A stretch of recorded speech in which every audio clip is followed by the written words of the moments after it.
sales is the most lucrative skill in the world, period. The problem is most sales advice out there today is outdated, cheesy, and can even keep you from getting the deals that can make all the difference in your career. This is the No BS Sales School, a podcast for entrepreneurs and salespeople who want to master the skill of selling without all the BS. One of the things I talk to my clients about all the time is that your biggest competitor is between your ears. We are our own biggest competitor. We hurt ourselves the most. We're competing with ourselves and giving ourselves a short shrift is what could happen. So one of the things that we do to hurt ourselves as salespeople is that we suck at being buyers. And here's what I mean by that. A lot of salespeople are, they'll buy anything. Right? They're some of your best prospects. But there are others of us that struggle to make decisions when they buy something.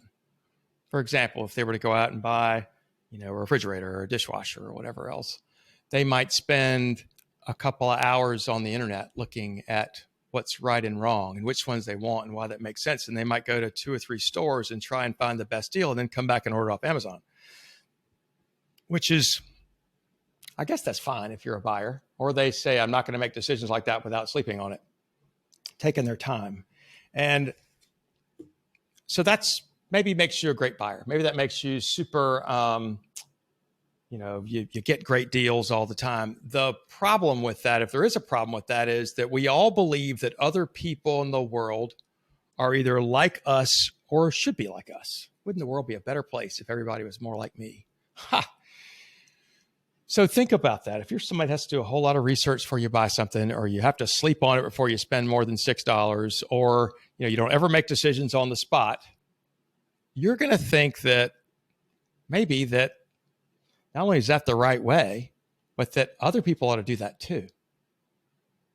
That other people ought to sleep on it, take their time, get 3 prices, all that kind of stuff.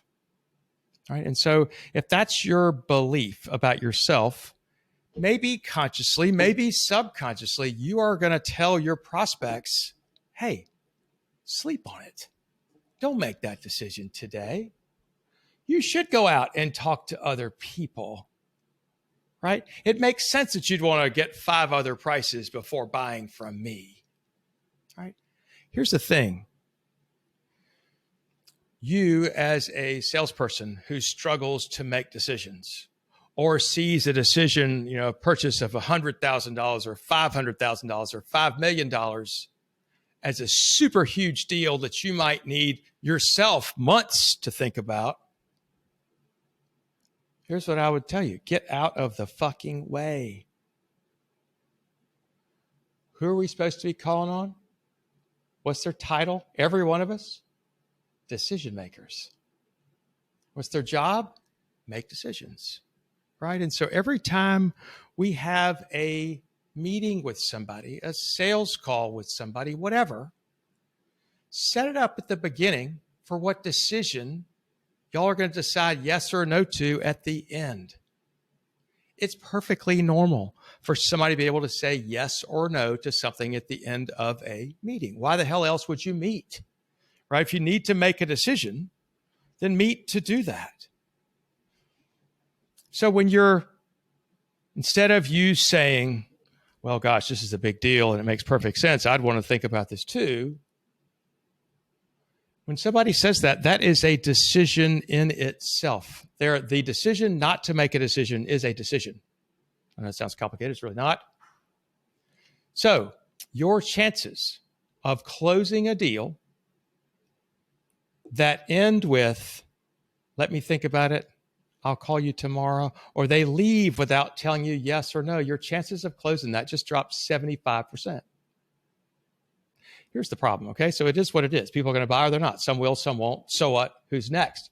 But if we make it easy for them to walk away and not call it a no, we're doing ourselves and them a disservice. People don't know how to buy what we have.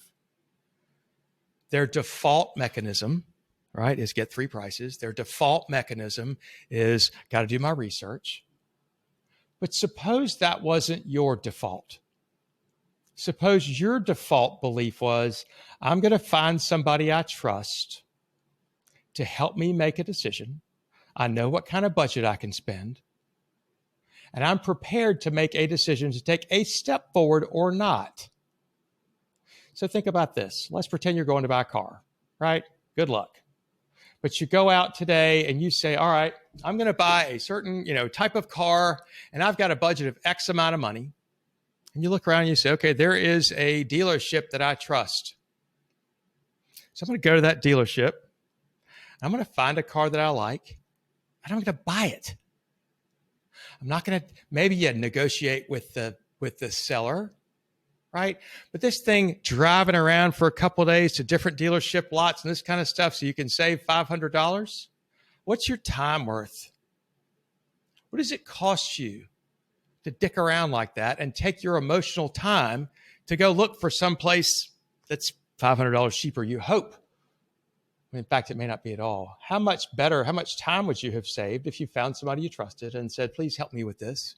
And here's the amount of money I want to spend and not exceed, or you know that. Maybe you don't say it, but you can know that. And be able to say yes or no. That's a test. Practice getting better at making yes or no decisions. Have that become your norm. Some people I know have worked on this. They try and decide before they go into a restaurant, do I want to eat a steak? Do I want to eat beef or fish or pork or shrimp or whatever, or a vegetarian dish? I'm going to order that before they walk in and look at the menu, which is crazy to some people. However, that's the way these folks are practicing getting better at decisions, being comfortable saying yes and saying no. Most decisions we make are not life-changing, and they're also not. And most of them are reversible in one way or another. So if you make a bad mistake, most of the time you can change your mind and get out of it. Unless it's something like, I don't know, I guess there are a million. There's some things you can't get out of. I wouldn't go into marriage that way, right? But although that's reversible, it's just expensive. But most decisions you make are not the end of the world. Most of the time we're just afraid. The reason we don't make decisions more quickly is because we have fear, uncertainty, and doubt. They call it FUD. So what I want you to do is get better at trusting your gut. Get better at find people you trust to help you buy stuff, and do it in one meeting. Don't delay. And you know what's funny? Once you start realizing this is normal, this is how normal, smart business people make decisions. You have your framework, and then you make a decision, yes or no. No is completely okay. Once that becomes normal to you, you'll begin to realize when somebody says, hey, let me think it over. Why don't you call me in a week? I need to check with my partner. You'll begin to realize yourself, that's bullshit. He's just afraid to tell me. She's just afraid to tell me no. And so then you can, with a straight face and all sincerity, when somebody says, when you've told them at the beginning of the meeting, hey, let's figure out whether or not this step would make sense, and they agree to that. And at the end of the meeting, if they're not thinking, hell yeah, let's do this, we'll just say, listen, sounds like it's a no. It's perfectly okay. Be okay with no. It's the right answer a lot of times. It's my second favorite answer. I hear it all the time. And usually what I figure out when somebody tells me no, it's the right choice. And sometimes my gut says, hell no, run for your life. This person is not going to be good to work with.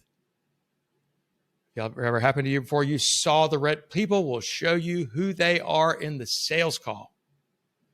And if you're not paying attention, if you're only chasing dollars and this person's a jackass in the sales call, or they're pushing you around, right? Or they're beating you up on price, whatever it is, you recognize that's the one you're choosing to work with if you hire them, if they hire you, if they buy from you. Listen to the red flags. Tell them no, you don't think it makes sense, right? You don't think they're not ready for you yet. But I want you to be comfortable making yes or no decisions when you're a buyer. And I want it to become normal for you to people to tell you yes or no at the end of a sales call. It doesn't mean they buy the whole thing in the first sales meeting, although they could. But it does mean that they've agreed to take a positive step forward where they commit to something as well as you.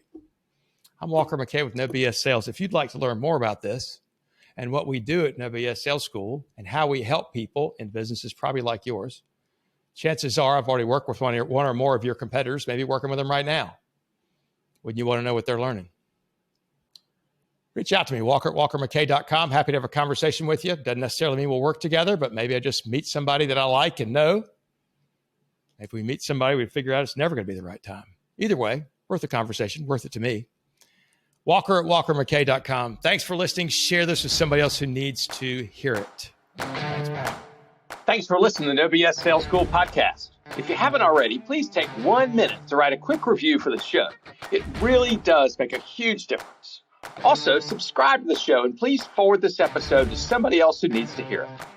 As a bonus for listening, I'm going to give you access to a free mini course, 7 expensive sales mistakes you're making and what you can do about it. Go to www.7salesmistakes.com and get access to the free mini course. That's the number 7salesmistakes.com. Thanks again for listening to the OBS Sales School podcast.